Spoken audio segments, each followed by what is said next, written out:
wonderful people, welcome back to the studio.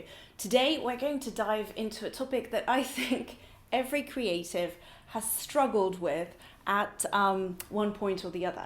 And of course I'm talking about laziness. Now, if you don't know me, my name's Anna Ferdrova and I'm an artist, a coach and an educator teaching creativity to university students. Welcome to my channel.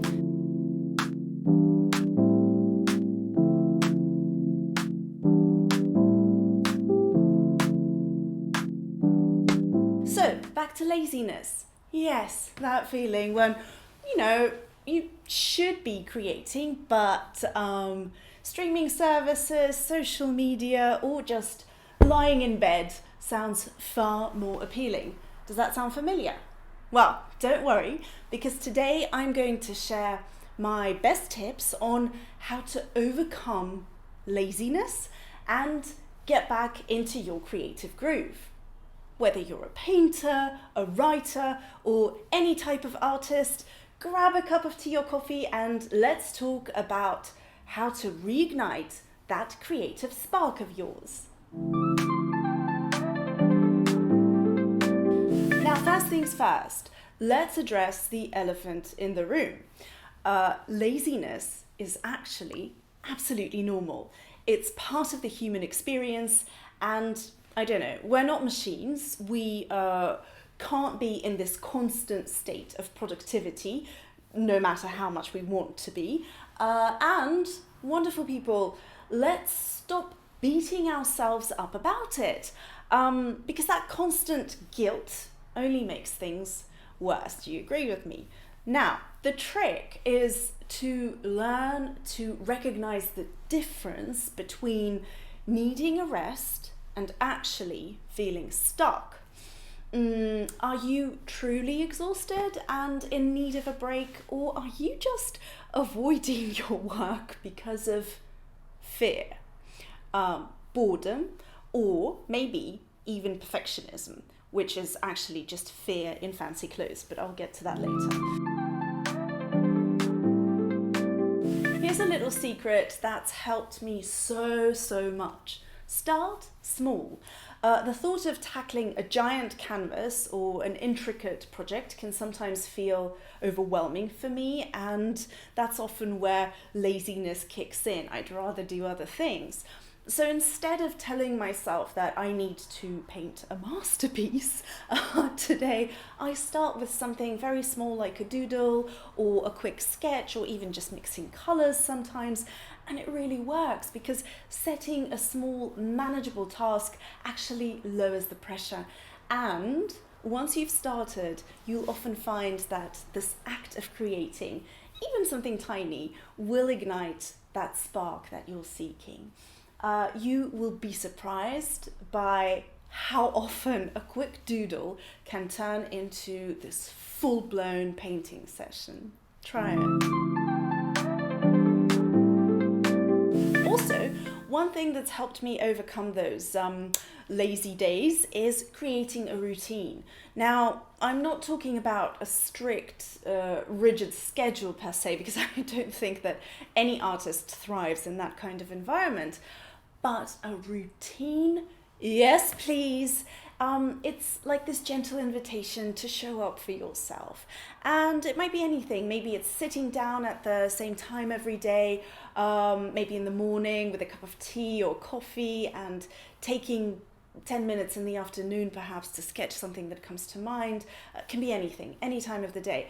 But the more you associate a certain time of day or action with creating, the more your mind will come to expect it, and soon it will actually feel very natural to begin. And you don't need to wait for inspiration. This is the best part, because trust me, routines can bring out the muse. Love a routine.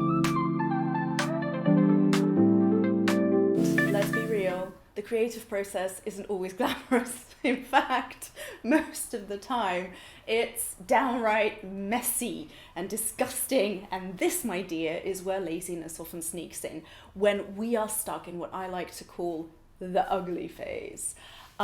It's that point in a project where nothing looks right, and it's actually so tempting to walk away. I won't lie, that painting over there is in its ugly phase.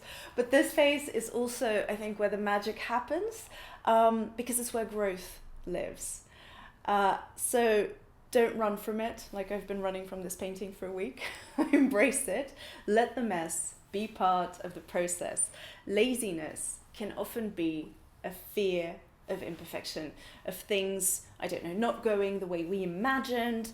But wonderful people, art is messy. It is full of surprises, and sometimes those surprises are actually the best parts, and they lead us to unexpected creative solutions.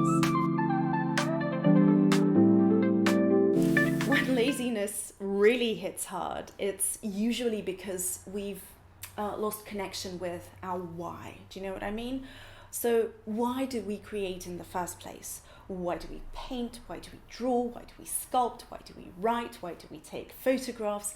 Take a moment to reflect on this, because for me, it's definitely because I find joy in creation, and it's how I connect my inner world with the outer world. It's my way of communicating with the universe, per se.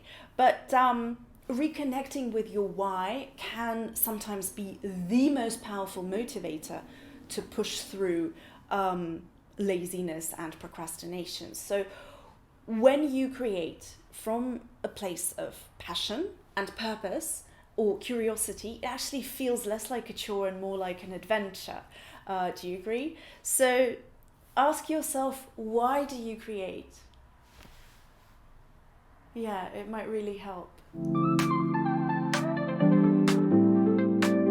Now, sometimes the best way to overcome laziness is to surround yourself with other creatives, other like-minded people, because when we isolate ourselves, and I know it's tempting as an artist, it's actually easy to fall into these patterns of avoidance or procrastination. But when you're part of a community, even if it's just a small group of like-minded people, there's this certain energy that pulls you back into your work, and it's beautiful like that. It's why it was easier when we were still studying. So whether it's a friend, a mentor, an online group, just having someone to hold you accountable or maybe inspire you can actually be a game changer. So don't be afraid to ask for support, and of course offer that same support to others in need. And lastly, wonderful people, give yourself grace. Laziness doesn't make you a bad artist, it doesn't make you a failure, it doesn't make you a bad person, it only makes you human. Because creativity ebbs and flows, and of course there will be days when you're brimming with ideas and you're full of energy, but then there will be other days when the couch just looks far too comfortable, and do you know what? That's okay. Allow yourself this space to rest, to recharge, but also know when to gently push yourself back into the studio, to start small and to keep going. It's important to see the difference there. And of course, art, like life, is a process, and sometimes the most beautiful work comes after we've actually taken a little bit of time to recharge and to breathe. So, to sum up, next time you feel that laziness creeping in, remember these tips. Start small, create a routine, embrace the ugly phase, reconnect with your why, find your community, find your crowd, and of course, most importantly, be kind to yourself. That's where it all starts. And do you know what? You've got this, my dear. I believe in you. Thank you so much for watching, and as always, if you found this helpful, please like, please subscribe and leave a comment, but also because I'm just curious to know about your process. I would love to hear how you overcome your moments of laziness, how you work with your ugly phase. I'd love that. Of course, don't forget to follow me on Insta. I'm there as well, artistanna.f, for more inspiration and behind the scenes peeks into my own artistic journey. Find me there. Otherwise, until next time, stay creative, stay kind, and do you know what? Keep creating no matter what. Just keep doing it. Believe in you. Bye-bye. See you next time.